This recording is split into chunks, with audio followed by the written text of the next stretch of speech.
O Evangelho segundo Marcos, capítulo 6. Jesus retira-se para Nazaré. E partindo dali, chegou à sua pátria, e os seus discípulos o seguiram. E chegando o sábado, começou a ensinar na sinagoga. E muitos ouvindo-o se admiravam, dizendo: de onde lhe vêm essas coisas?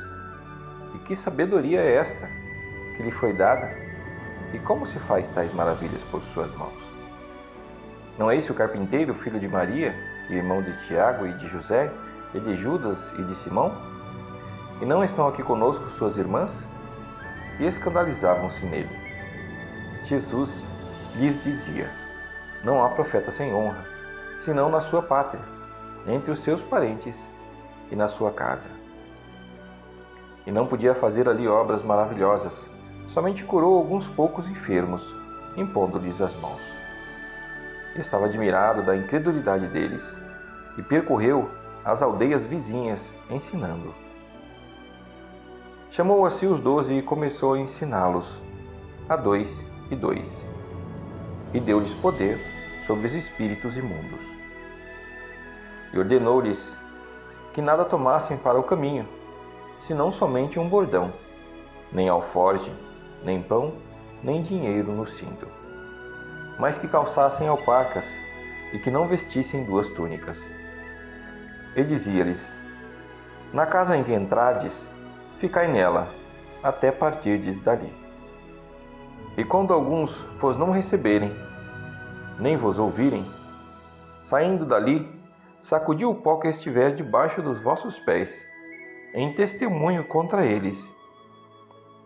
Em verdade vos digo, que haverá mais tolerância no dia do juízo para Sodoma e Gomorra do que para os daquela cidade. E saindo eles, pregavam que se arrependessem. E expulsavam muitos demônios, e ungiam muitos enfermos com óleo, e os curavam. A morte de João Batista. E ouviu isso o rei Herodes, porque o nome de Jesus se tornara notório. E disse: João, o que batizava, ressuscitou dos mortos, e por isso essas maravilhas operam nele. Outros diziam: é Elias. E diziam outros: é um profeta, ou como um dos profetas.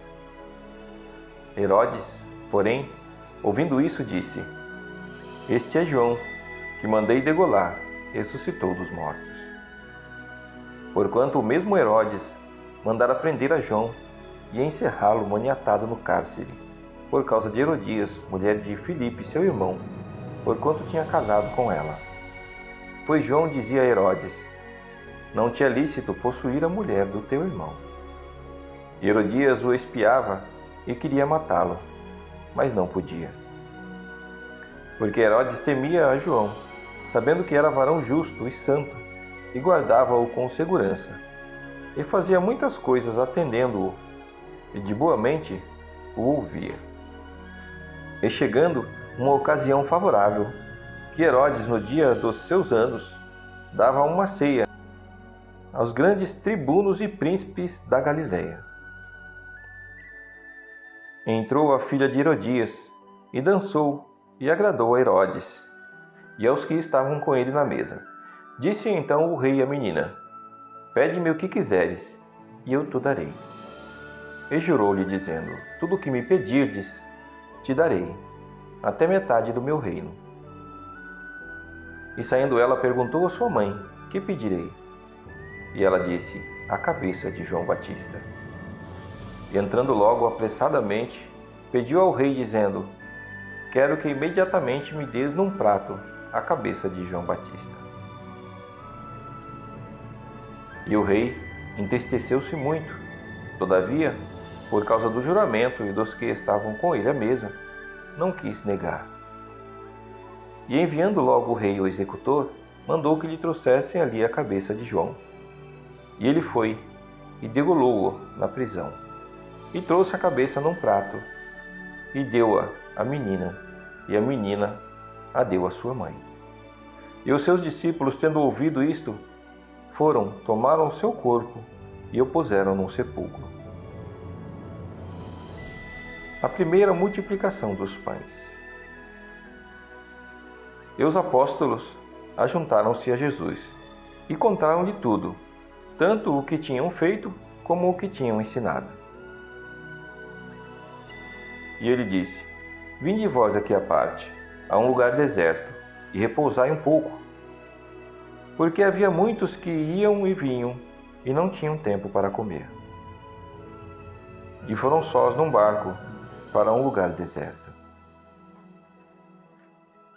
E a multidão viu-os partir, e muitos o conheceram, e correram para lá a pé de todas as cidades, e ali chegaram primeiro do que eles, e aproximavam-se deles. E Jesus, saindo, viu uma grande multidão, e teve compaixão deles, porque eram como ovelhas que não têm pastor, e começou a ensinar-lhes muitas coisas. E como o dia fosse já muito adiantado, os seus discípulos se aproximaram dele e lhe disseram: O lugar é deserto e o dia está muito adiantado. Despede-os, para que vão aos lugares e aldeias circunvizinhas e comprem pão para si, porque não têm o que comer. Ele, porém, respondendo, lhes disse: Dai-lhes vós de comer. E eles disseram-lhe: Iremos nós e compraremos 200 dinheiros de pão para lhes darmos de comer?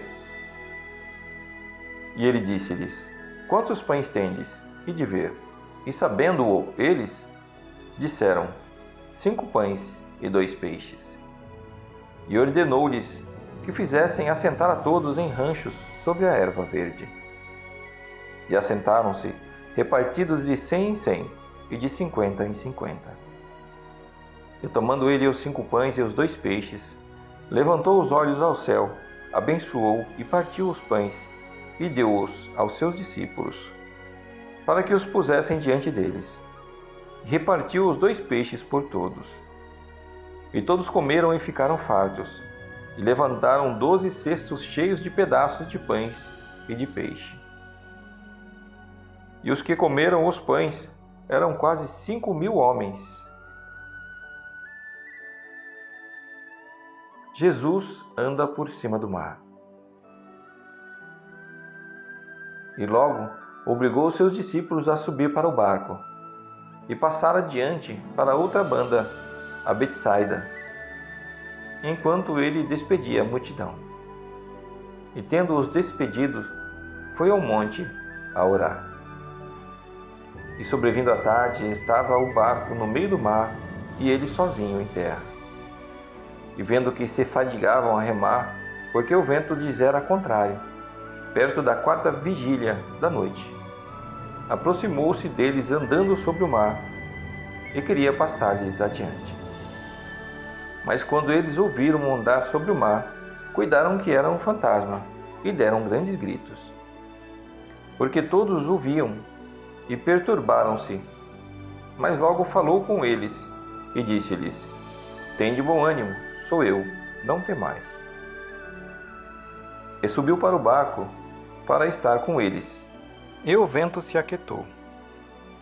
E entre si ficaram muito assombrados e maravilhados, pois não tinham compreendido o milagre dos pães, antes o seu coração estava endurecido.